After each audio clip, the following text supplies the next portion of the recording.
and it is a part of the Leadership Conference. Who is the Leadership Conference, you ask? Well, let's take a look here.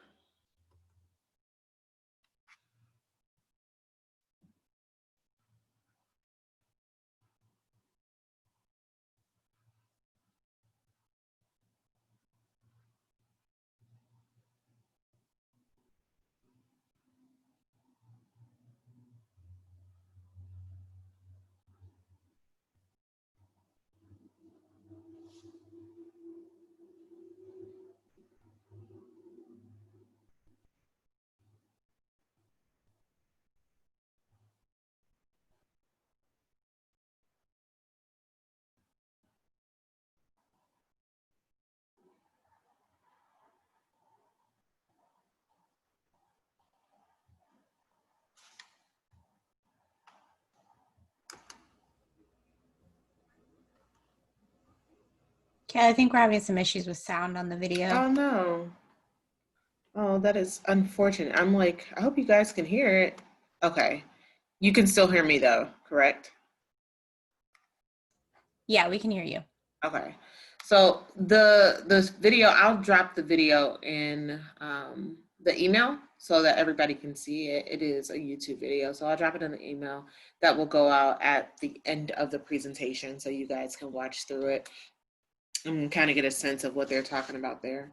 But at the Leadership Conference, we have been working for 70 years, focusing on communities most impacted by voter suppression, and typically those are communities of color. Together, we work to eliminate needless and discriminatory barriers for voters before they happen and build a democracy that works for us all. With our coalition and our state partners, we inform the public, decision makers, and the media about barriers to voting and advocate for policies that expand the right to vote, especially in communities of color. Right now, everyone is talking about voting, and it's important to really understand why and how we found ourselves here as a country in this very moment. Before we can get into all of that, I wanted to show you the video, but I know you saw some of the images that were stark and that we are seeing right now as we are processing through this election cycle and some of the previous election cycles that we had. In the midst of a system of assaults on the right to vote, it is critical that we fight for greater access to voting.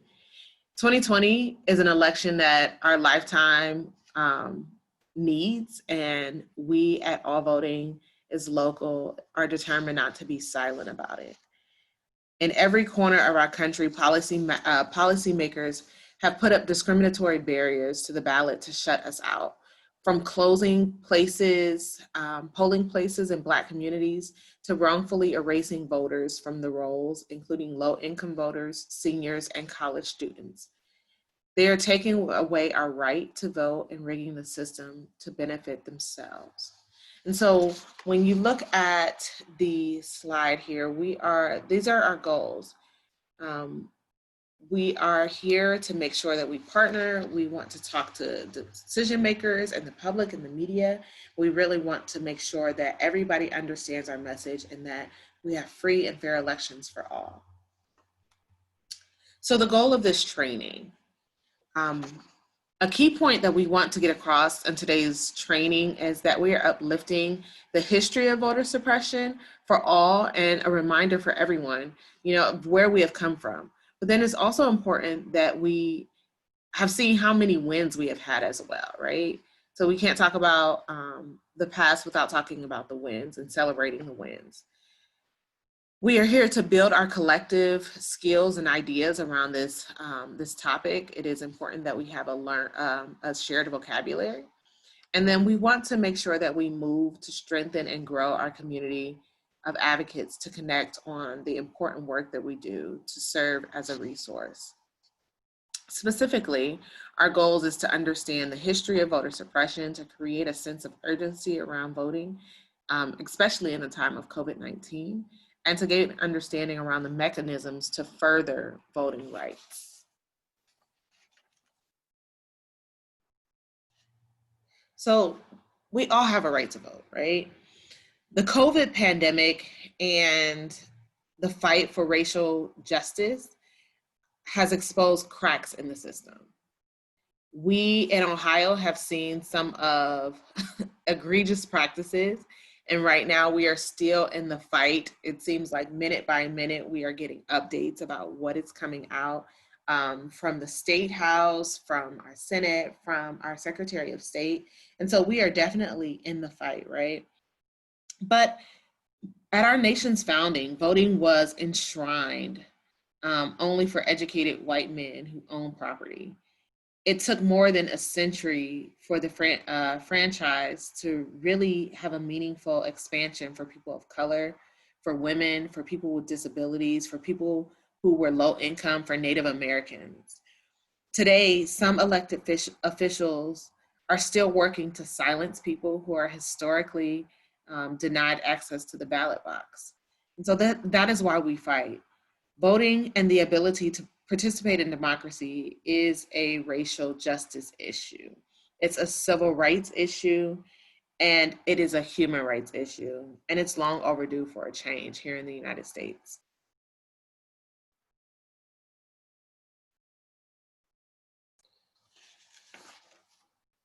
So before I start, I want to tell you a little bit about how I've come to the work because I'm fairly new, and I took this job less than 90 days ago.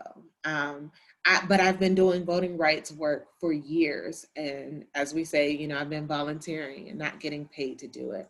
I did it all through law school, volunteered with my Law Students Association, ended up joining my local NAACP chapter and, hit the ground running. So just kind of was in this space, right? And the more that we volunteered and did the work, it seemed like the more work was piling up for us to do in this space. So now we're asking, in the time of COVID, what does voting look like?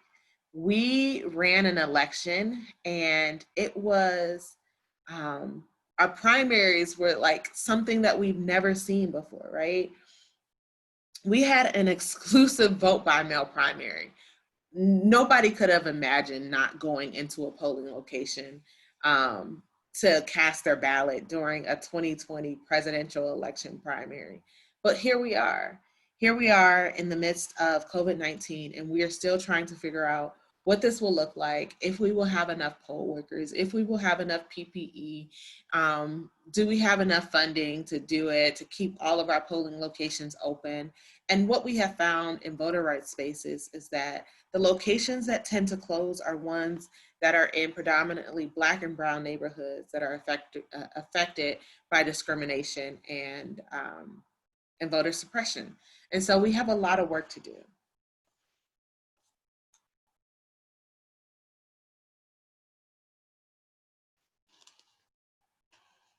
So there has been movements to expand access to the vote, right? For years, we have fought so that the vote is inclusive and that it can be accessed by women and African Americans and Asian Americans and Native Americans and people with disabilities and voter right, people who are young voters as well. At All Voting is Local, our mission is to ensure that every one of those persons listed have the right and access to the vote. The work that we have done in Ohio in the past 2 years has specifically been around Black and brown communities, folks with disabilities, and young voters. There is so much going on our campuses now around voting that oftentimes we tend to forget. So young voters are having issues when it comes to registering to vote because the paper registration and the online registration are different. And the law says that their license has to match the BMV records, right? But if they want to vote on campus and they want to register to vote using their campus address, they're going to have a problem registering. So these are some of the things that we are trying to fight for to ensure that everyone has expanded right to vote. Before we go on, I'm gonna ask you guys to jump in and put something in the chat, right? So here's a question for you. What amendment expanded the right to vote for women? What amendment expanded the right to vote for women? You have the 26th Amendment, the 19th Amendment, or the 15th Amendment. I'm going to open up my chat so I can see some responses here.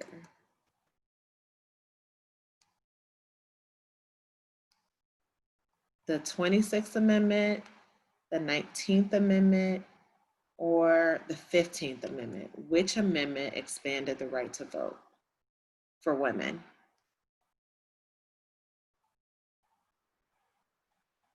No takers? Oh, there's a bunch in the chat. Can you not see it? I can't open it. Everyone's saying the 19th. Oh, okay. I'm like, why is my chat now? I was like, my chat isn't opening. Usually it pops up and tells me like people. So yeah, I'll moderate it to you. But yeah. Thank you. Appreciate it. Okay.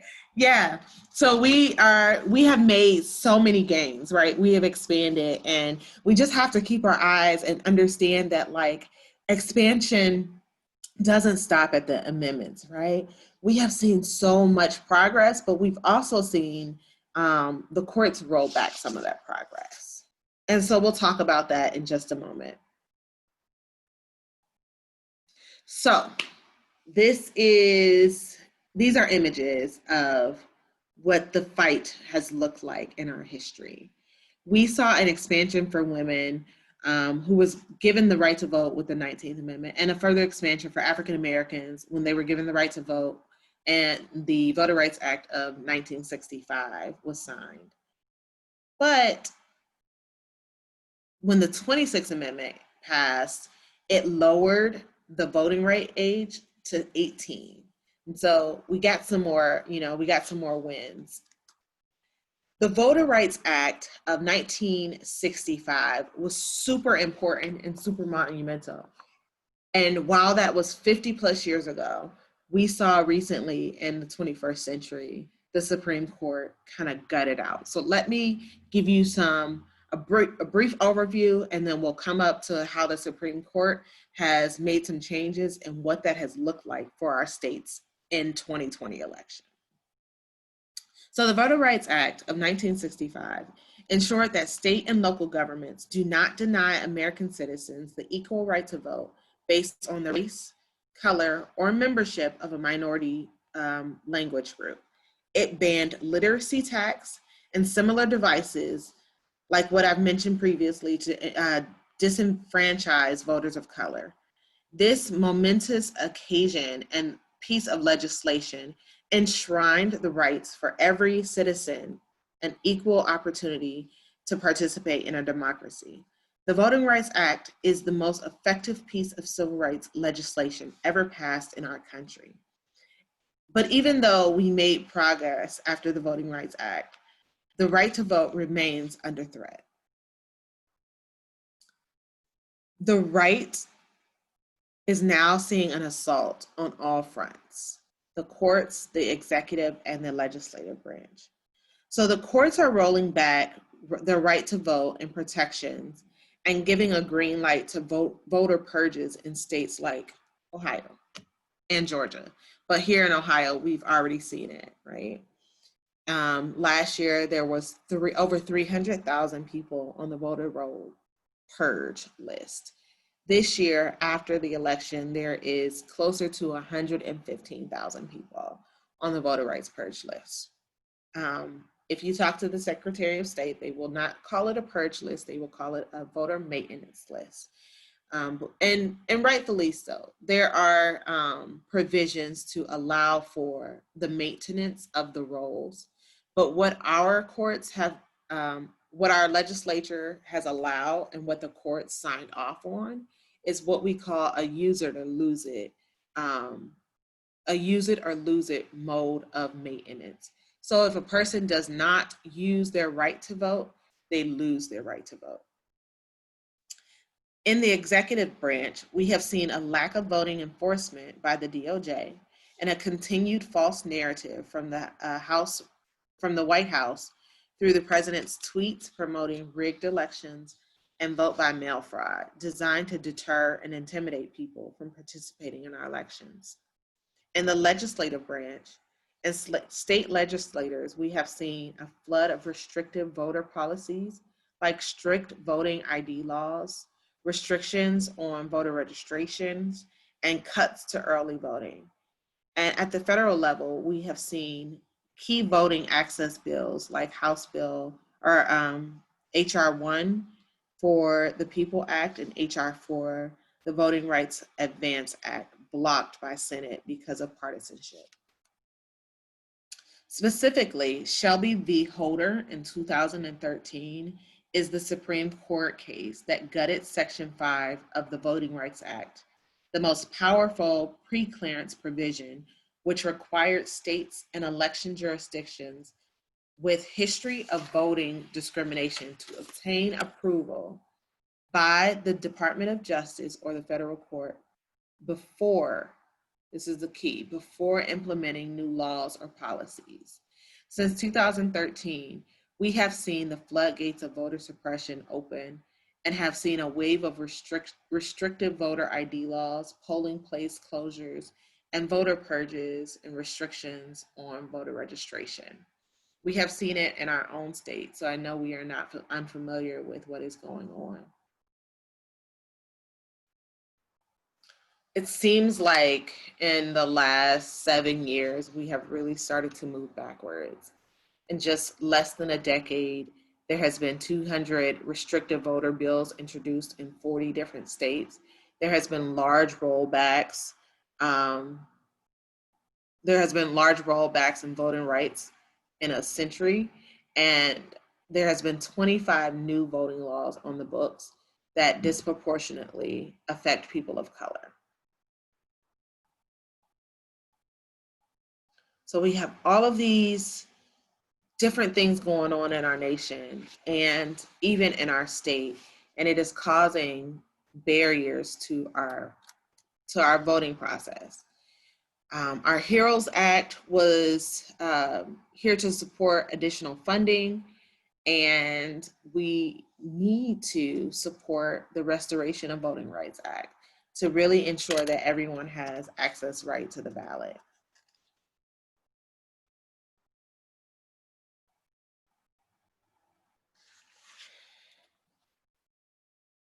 So here we are. We have COVID-19 that is staring us in the face. Although, life is kind of going back to normal, we still have to remember that COVID is still real. We are trying to get people on the rolls and get them to stay on the rolls, even in the midst of like voter registration, difficulties and voter purges. We have issues with voter ID and proof of citizenship. Moving and consolidation and closing of polling places is a really big one. And that's one of the ones that I really want to highlight for Ohio. In Ohio, we need 35,000 poll workers for election day. This is something that the Secretary of State has been talking about quite some time. Board of Election officials have been, holding up. People like myself are trying to get people in organizations like yours to have the conversation around poll workers and the need for them. And so we know a lot of the poll workers in the past have been seniors. They have been folks who have immunocompromised health conditions. And so they are not comfortable, rightfully so, serving as poll workers. So we need folks who are younger. We need folks who are healthy, who can work the long hours for that election day to serve as poll workers. That is something that we are asking for all of you guys to have the conversation with someone you know. Talk to at least 5 people about becoming a poll worker in Ohio. And what you can do is track in your county where you are. So the Secretary of State has rolled out a nifty little tool on his website. If you go to voteohio.gov, you can type right into the search engine poll worker tracker, and it will take you to a page that has a full spreadsheet of how many people are needed in each county how many Democrats, how many Republicans, how many have already committed, and how many more that we need to secure and ensure that no polling location is closed or consolidated because of the lack of poll workers.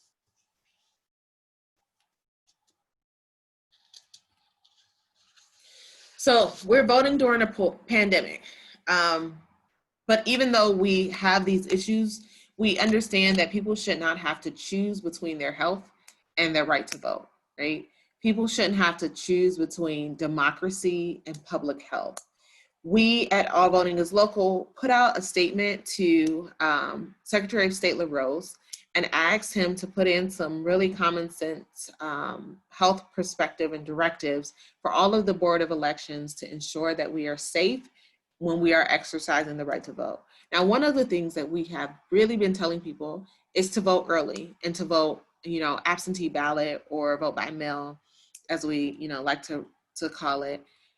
Those are options for a lot of Ohioans, but for some they are not. And so people who have disabilities, who need to be able to vote privately and need help or assistance doing so, they may still need to come into the polling locations on election day. And so we want to ensure that they are safe, they are protected, that we have plenty of PPE, that we have plenty of shields up, that there's sanitizer, that there's one-touch pens, and all the things to make sure that the experience is safe, secure, and speedy.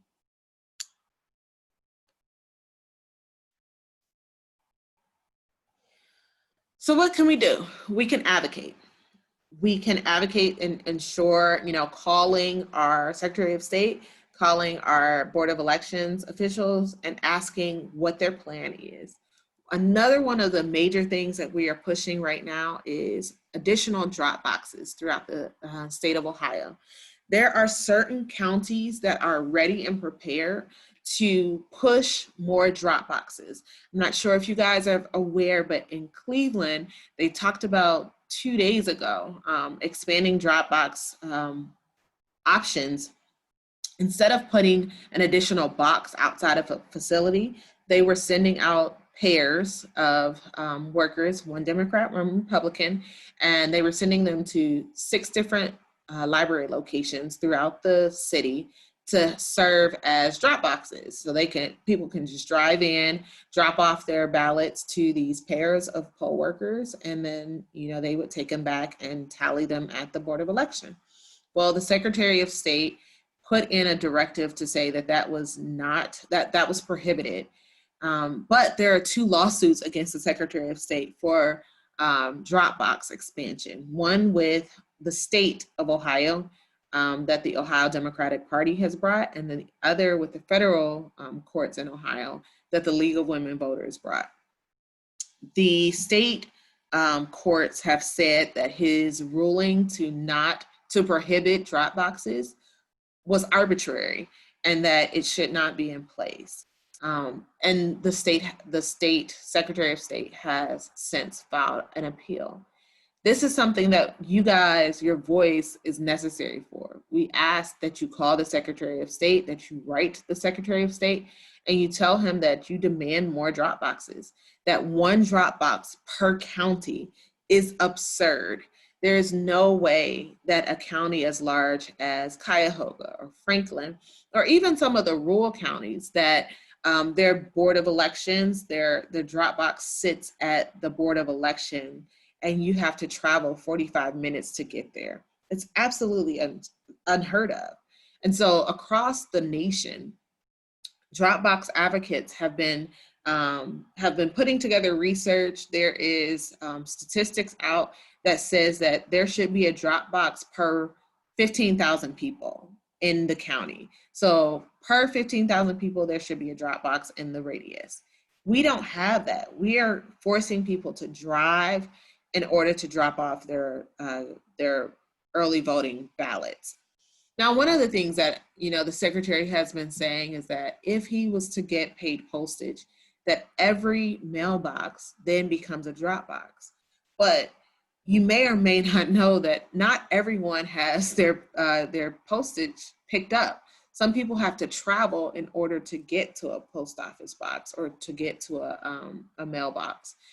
And with everything that's going on with this attack on the Postal Service, it really is more sure and secure to have a place that they can just drop it off, that voters can just drop it off and know that the BOEs are coming to pick it up, or they will be collecting them in hand. So one of the things that you can do is advocate for expansion of drop boxes, advocate for common sense, common sense election protection, right? The other thing that you can do is educate and communicate the message. Make sure that you are helping to communicate the message. Make sure that you are helping to dispel any misinformation that is coming out, and then help protect the vote. I see a hand, and I'm gonna unmute you. Oh, go ahead, Deborah. Yeah, I just had a question as to whether there was any talk about making the polling place a drop box so that people could just drop off instead of wait in line right on election day even. So the only place that you have a drop box is your Board of Election, not your precinct polling location. And that's one of the issues that we are having. So I have early voted before, and I've done an absentee ballot.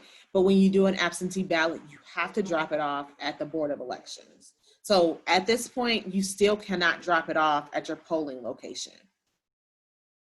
unless you're going to wait till election day. But you can't drop it off early at a polling location, because we only have one polling location, and that's the Board of Election. Any other questions?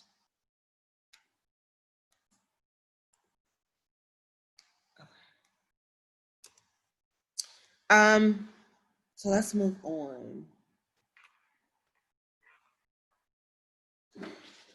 So we, the people, are fighting back. How are we fighting back? And I know you guys are already engaged. We are in the midst of voter registration.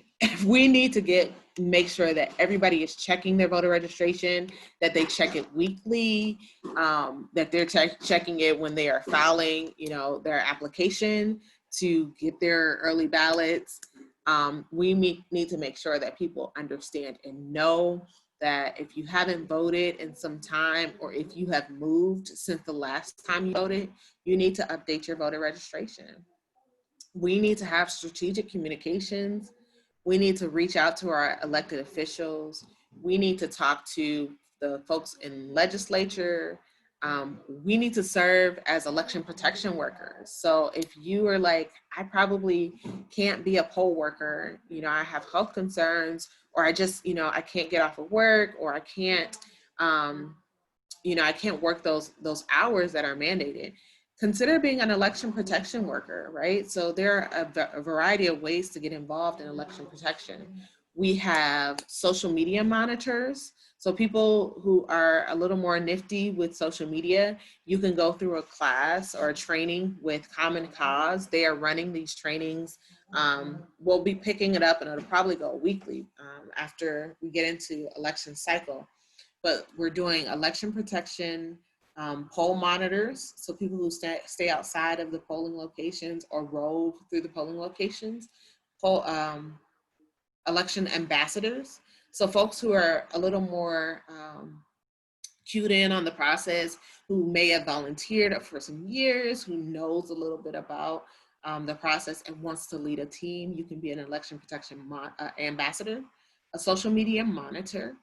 And if you have legal experience, we also have the what we are calling the war room or the control room.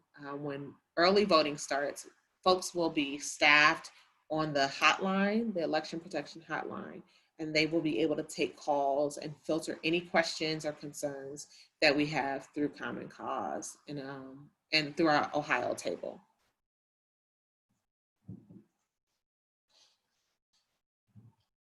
So you can take action at andstillivote.org. And I've also included the link to becoming poll workers. We're really pushing poll workers, and that will come out in your email as well. But you can take action at ndstillivote.org and get connected with us. So we all know our voter registration deadline is October 5th, and then early voting starts on October 6th, right? Make sure you're telling your friends, make sure you're telling your family, make sure you're putting it on your social media and connecting with other groups so that people are, like, the message is becoming amplified. These type of education opportunities are always necessary. If you have another group that you might think would be interested in something like this, please let them know to reach out to me. My information will be in the email that is sent out to you after the presentation. Strategic communications, there is a toolkit that you will get. It is about 20 some pages long, and it has graphics included. It has exactly what you can say on your Facebook pages, on your social media pages, letters to the editors, op-eds. All of that is included in this toolkit that you are going to get at the end of this training. And make sure the messaging is consistent. We support early voting, we support vote by mail, and we support in-person voting. We want Ohioans to have options, and we want Ohioans to be able to choose the option that is right for them. That is all we want. Ohioans to be able to choose the option that is right for them.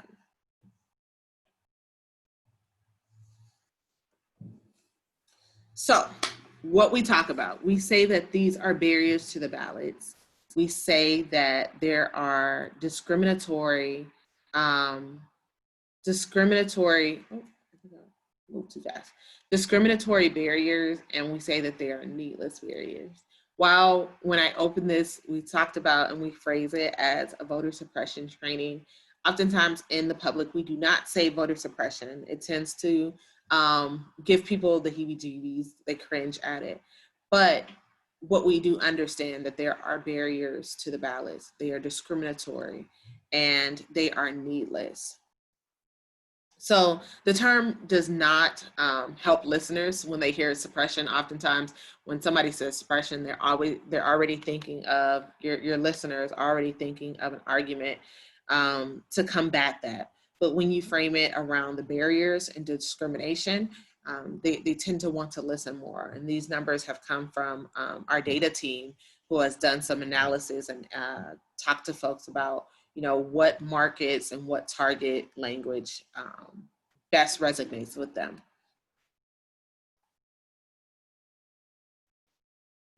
So when you contact your local official, we want you to have this, have your toolkit ready and be able to reference some of the things that we are talking about. We want you to say, hey, we understand that there is discrimination that happens and that folks in Black and Brown communities or young voters are needlessly affected by the discriminatory practices that are coming out of the office, and we want to see a change. Make sure that you are asking for meetings. The Board of Elections are still taking meetings with people. We have election protection teams across the state. A lot of the folks who we have been working with are connected with League of Women Voters, NAACP, the A. Philip Randolph Institute, all these different institutes that are very much engaged in this democratic fight. And so folks are still having sit downs, be it virtually, with their Board of Elections. They're asking questions. They want to see the election protection plan. They want to see the communications plan. And then when they get that, they're filtering it through and sending it to us so that we can ensure that there are no gaps. And if there are, our goal is to work with the Board of Elections so that we can help administer this process as smoothly as possible. While sometimes we do have to be adversarial and we work in a coalition of teams that have to file the lawsuits, more often than not, we tend to agree that we want elections to run smoothly, and we want to offer as much help as possible. So having the conversations with Board of Elections to understand what their needs are and how organizations can help fill the gaps are always imperative.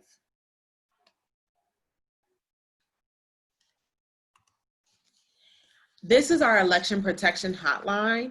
If you have a problem or you know somebody that has a problem with voting once early voting starts, this is the number that you give them. This is the number that you call. This is the hotline that I was saying will be staffed by attorneys and or law students or folks who are proficient in election protection. So it's 1-866-OUR-VOTE. Again, that's 1-866-687-8683. This is one of our gems that we have it on t-shirts, we have it on postcards, we have it on billboards everywhere, so that people can know they can give this number a call, and it is staffed by real people. We can, start to process a ticket and try to answer questions as quickly and as efficiently as possible, so that a voter does not have to be disenfranchised and they are able to cast their vote.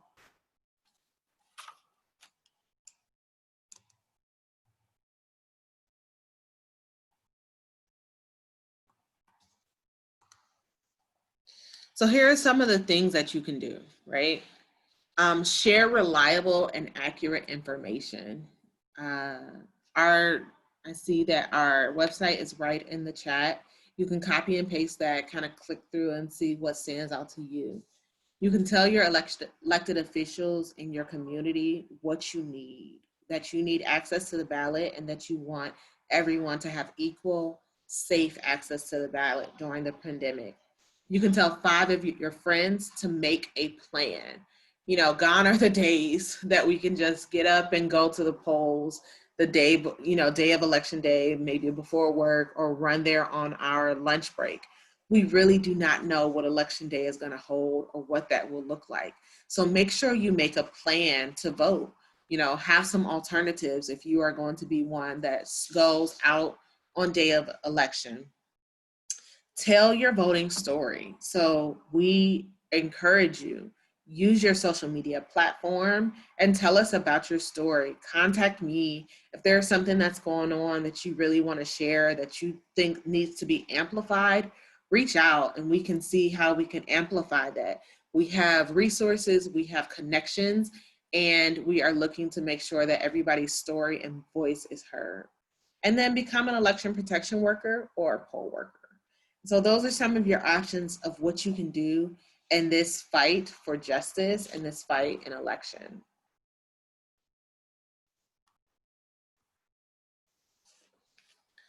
So we have a lot of different tactics, right? We have patch through calls, we have text-a-thons, Twitter storms, letters to the editors, rallies. There is so much to do that we can really engage in this process. The patch through calls are fast ways to connect supporters with key decision makers by getting volunteers to call them. So if you want to host a phone banking system, this is one of them.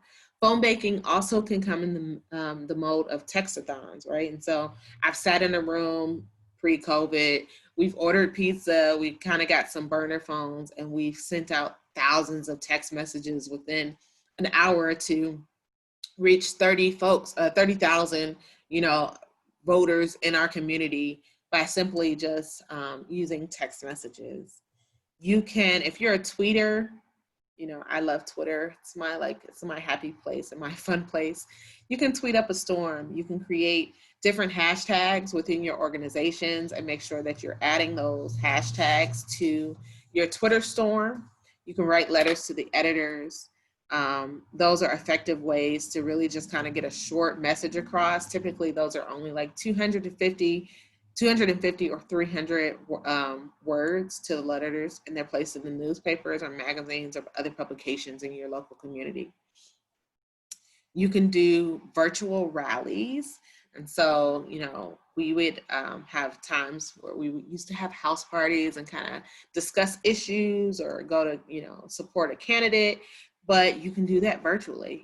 There's times that there is now time to get creative. You can kind of save on event planning costs and have it virtually and have everybody do a little happy hour. So one of the things that Common Cause and Ohio Voice is doing this week is virtual happy hours just around election protection.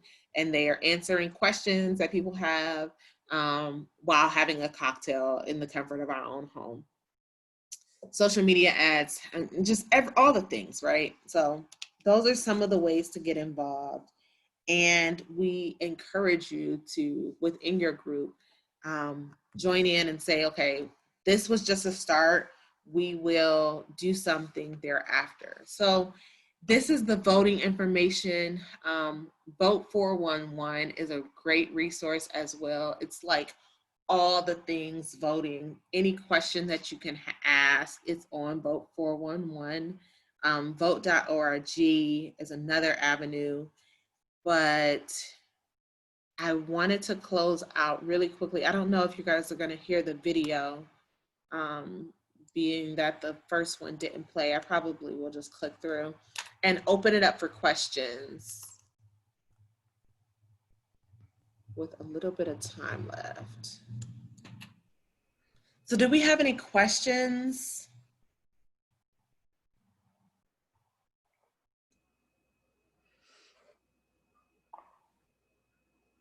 If you have a question, you can go ahead and just unmute yourself. Or you can type it in the chat if you'd prefer that.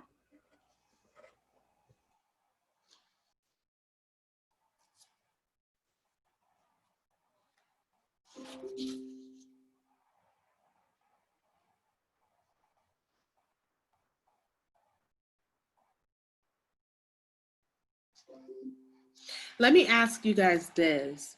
Have you ever utilized any of the tactics that I discussed with like writing to the editor or joining in on some type of like virtual chat? Have you guys tapped into any of those markets since we've been in kind of shelter in place here in Ohio?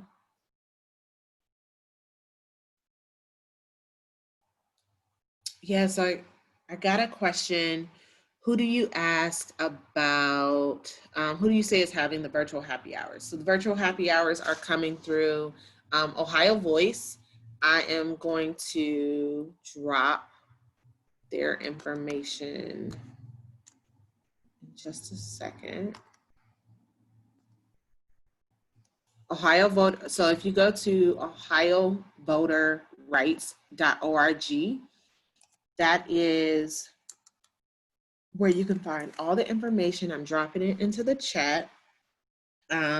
Maria Bruno is based out of Columbus. She runs Ohio Voice, and she's the one that came up with this amazing idea of having a election protection happy hour where folks are just jumping on from 5 to 5:30, having some brief conversation, asking questions around voter rights, and enjoying everybody's face on virtual happy hour.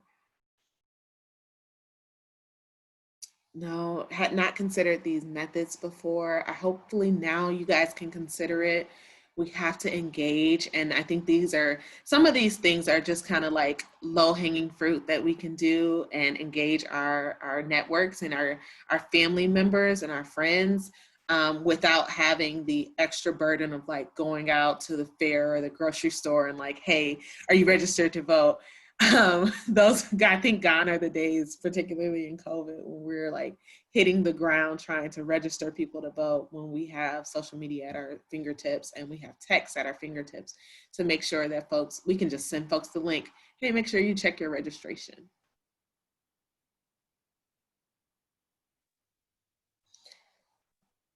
Deborah, you came off of mute. Were you about to jump in with a question? Yeah, I was trying to figure out how to phrase it. I realize there's a shortage of poll workers. I believe there's at least minimal pay for that, right? Yeah, so every county is I think it's a little bit different because I was searching through them, like Cuyahoga is different from Franklin. But there is a little bit of pay that you get. Like it's enough to say you did something. But here's one of the things that I think is interesting. For organizations that haven't been able to like do fundraisers and things like that, they are corralling their members and they're doing it as a fundraiser. And so if you don't need the funds, they're asking their members go out, become a poll worker, and then you donate your pay back to the organization as a way to raise funds for the organizations. So like I've heard of sororities doing that. I've heard of like clubs doing that, in order to just like keep their members engaged, and then you can serve at polls together, and it's kind of like this thing that we're doing and you donate back your pay. There's also so you can go on your website, the BOE's website. It should have everyone's pay listed out. Yeah, and the reason I asked that question is, has there been an effort, because so many people have lost their jobs. Is there any effort to try to connect people who have lost jobs with this? I mean, it's not huge pay, but it may be, just something somebody might be interested in if they, need a few extra dollars. Yeah, so I know that a lot of the organizations that we are working with who are doing like they're doing voter registration at food banks, they have been including that information in the packet, so folks know, hey, you can come out and serve as a poll worker and get a little bit of a little bit of pay. The message I have heard, granted I work in the space, but I've heard our Secretary of State really trying to amplify this message. He has 5 different campaigns that he is running to let people know, hey, we need you to come out and serve as a poll worker. While it's not a lot, it's something that it's a way that you can engage in democracy. You get an up close and personal view of how democracy works on the greatest day of our, democratic process. And then you'll get a little bit of pay for it.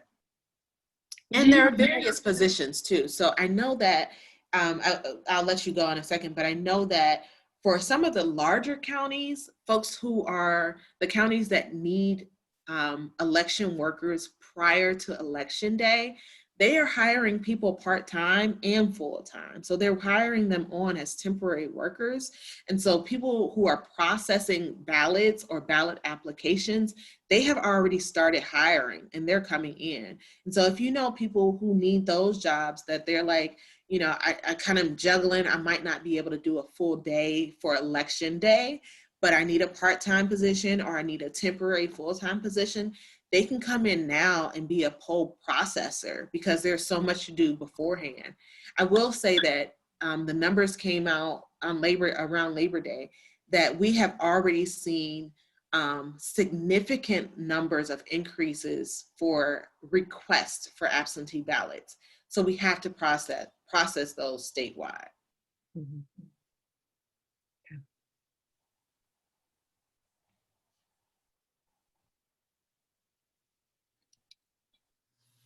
Any other questions? If not, I'm going to turn it back over to Genevieve and, Geneva. And I will include the videos in the email thread so that you guys can kind of see what we're talking about with the videos included. And like I said, the email already has your toolkit.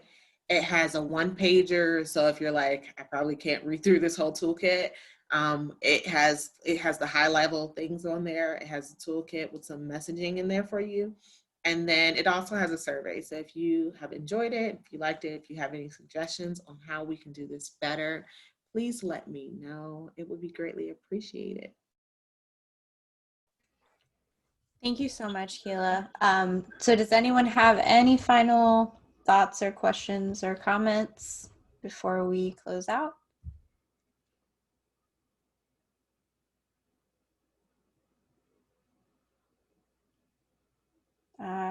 Looks like Brittany might have one.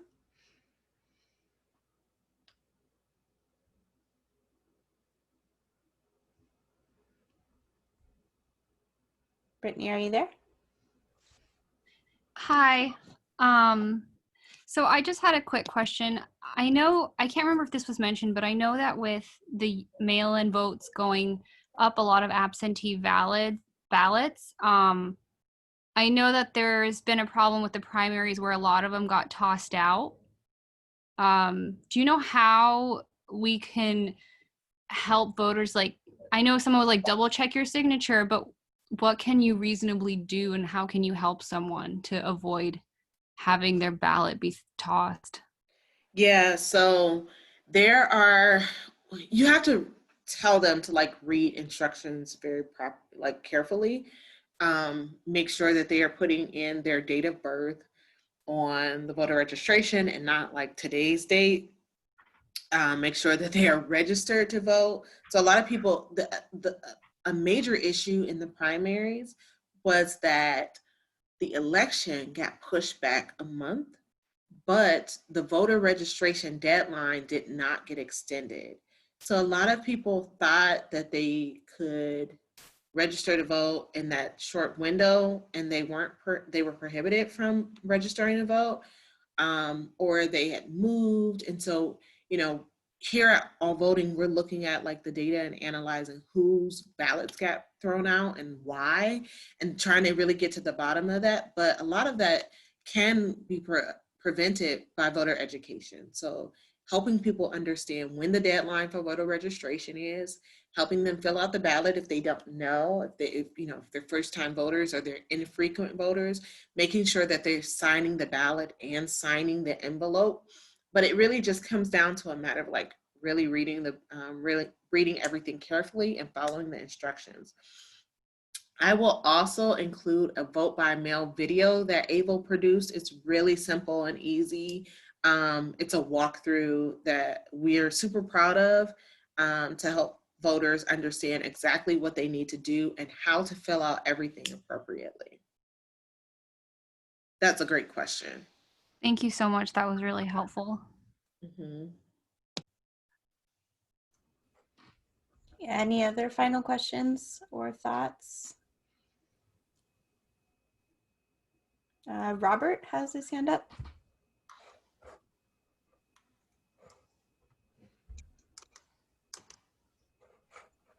Something that I've seen that's concerning to me in the last, 2 or 3 weeks, maybe a month, is a lot of vitriol that's going around on, I've seen it on Twitter, social media, I've seen it in the news, is about signatures of your absentee ballot application and your ballot once you get it. They're very focused on double checking that signature. For instance, I sign my name, sometimes Robert L. and my last name, and sometimes it's just Robert in my last name. What I'm hearing is if it doesn't match 100% exactly on your voter registration card, they're considering not counting your ballot. Yeah, so right now the League of Women Voters has a lawsuit against the Secretary of State for voter signature matching because of this issue. One of the things that we are advocating for is that there is not this haste or rush to throw out ballots, because poll workers and poll processors are the ones who are checking these ballots, and they can arbitrarily say, well, this doesn't match, we can throw it out. And so there is a lawsuit right now, but then the other thing is we need to continue to apply pressure. And so we need people to call the Secretary of State and say, hey, we need you to change this, or we need you to relax this law, particularly in COVID when everybody is going to be, or not everyone, but a lot of people have already requested absentee ballots. This needs to be relaxed. We need to ensure that, voters are not getting their ballots thrown out. One of the things that they did notice just through Board of Elections officials, they are supposed to contact people before they throw the ballots out, right? And so they're supposed to make sure that they're reaching out to voters and saying, hey, this doesn't line up. Is there anything like what was going on. And a lot of the times they have been able to cure those ballot issues. The person on the other line is like, hey, yeah, I was signing it while I was in the car, or, you know, I was signing it when I had a baby on my hip, or whatever the case is. And like, so those are the type of things that happen. And more often than not, they are permitted to be counted. But one of the things that we have seen is that signature matching has been a problem in the past.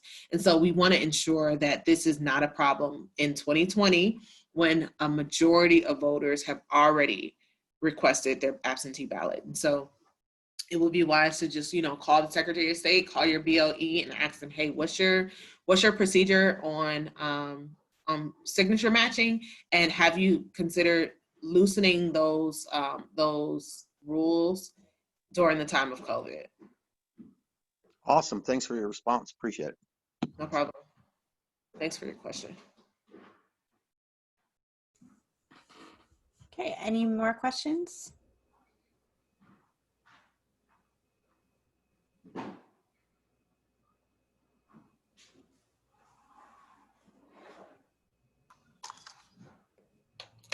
Okay, well, I want to thank you all for attending, and thank you so much to Kayla for your time and sharing all this information with us. It was wonderful, and I will send out your email to everyone who registered along with the recording, so those people who were interested and weren't able to attend can watch it at a later time, and they'll have all of the information. And so I just thank all of you for being here tonight, and I hope you have a great evening. Did you have any last words you wanted to throw in, or? No, I appreciate you guys for being engaged. I thank you for the opportunity to talk to your group. Listen, my slogan is, when we fight, we win. So let's keep the fight going. Oh, looks like we might have a question. Deborah? No, that's a hand clap. Oh, hand clap. Okay. Getting used to all these Zoom emojis. Right. Well, on that note, I hope you all will stay engaged and be in touch, and we will, well, hopefully we'll win this thing. So have a good night.